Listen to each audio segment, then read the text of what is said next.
jaksa. Orang yang mempunyai kepentingan hukum secara langsung dengan perkawinan itu, tetapi hanya setelah perkawinan itu putus. Lanjutan. Batalnya perkawinan dimulai karena keputusan pengadilan mempunyai kekuatan hukum tetap dan berlaku sejak berlangsungnya perkawinan. Pasal 28 UU Perkawinan bahwa keputusan tidak berlaku surut terhadap anak-anak yang dilahirkan dari perkawinan tetap anak sah. Suami atau istri yang bertikat baik kecuali harta perkawinan bila pembatalan karena adanya perkawinan terdahulu. Orang-orang ketiga lainnya tidak termasuk di atas. Akibat hukum perkawinan terhadap harta perkawinan, harta yang diperoleh selama perkawinan atau harta bersama, harta bawaan atau harta yang dimiliki sebelum perkawinan atau harta yang diperoleh dari hadiah atau warisan dalam penguasaan masing-masing selama keduanya tidak menentukan lain.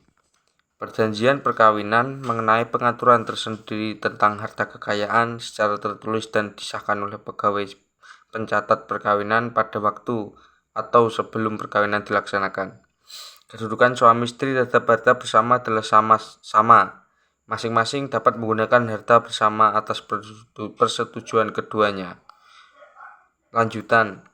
Terhadap keturunan. Anak sah, anak yang dilahirkan dalam atau akibat perkawinan yang sah, sedangkan anak yang dilahirkan di luar perkawinan yang sah adalah anak tidak sah, yang hanya mempunyai hubungan dengan ibunya. Pasal 42. Suami dapat melakukan penyangkalan bahwa anak yang lahir tidak sah jika dapat membuktikan bahwa istrinya telah berzina. Pasal 44.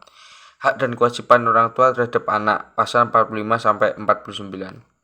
Kekuasaan orang tua terhadap anak sejak lahir hingga dewasa. Putusnya perkawinan karena kematian. Pasal 199 BW, Pasal 38 Undang-Undang Perkawinan. Karena perceraian, cerai talak dari suami ataupun gugat cerai dari istri. Dalam BW, keadaan tidak hadir selama 10 tahun diikuti dengan perkawinan baru suami atau istri.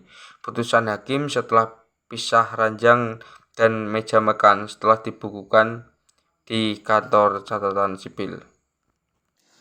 Alasan perceraian menurut Undang-Undang Perkawinan. Yang pertama, salah satu pihak berbuat zina atau menjadi pemabuk, pemadat, penjudi dan sebagainya yang sukar disembuhkan. Yang kedua, salah satu pihak meninggalkan yang lain selama 2 tahun berturut-turut tanpa izin pihak yang lain dan tanpa alasan yang sah. Yang ketiga, salah satu pihak mendapatkan hukuman penjara 5 tahun. Yang keempat, salah satu pihak mendapatkan cacat badan atau penyakit yang mengakibatkan tidak dapat menjalankan sebagai suami istri. Yang kelima, antara suami istri terjadi terus-menerus perselisihan dan pertengkaran dan tidak ada harapan akan hidup rukun dalam rumah tangga. Akibat putusnya perkawinan. Yang pertama, jika putusan perkawinan karena kematian, maka terjadi hak waris. Yang kedua, bagi istri terdapat masa iddah atau tunggu. Yang ketiga, harus memperhatikan ketentuan-ketentuan setelah perkawinan. Misalnya, jika ingin rujuk atau ingin menikah dengan orang lain. Akibat terhadap keturunan. Ibu atau bapak tetap berkewajiban memelihara dan mendidik anak-anaknya semata untuk kepentingan anak. Jika ada perselisihan, pengadilan akan memutuskannya. Yang kedua, bapak yang bertanggung jawab atas semua biaya pemeliharaan anak dan pendidikan anak-anak. Jika bapak tidak mampu, maka pengadilan bisa memutuskan ibu ikut menanggung biayanya.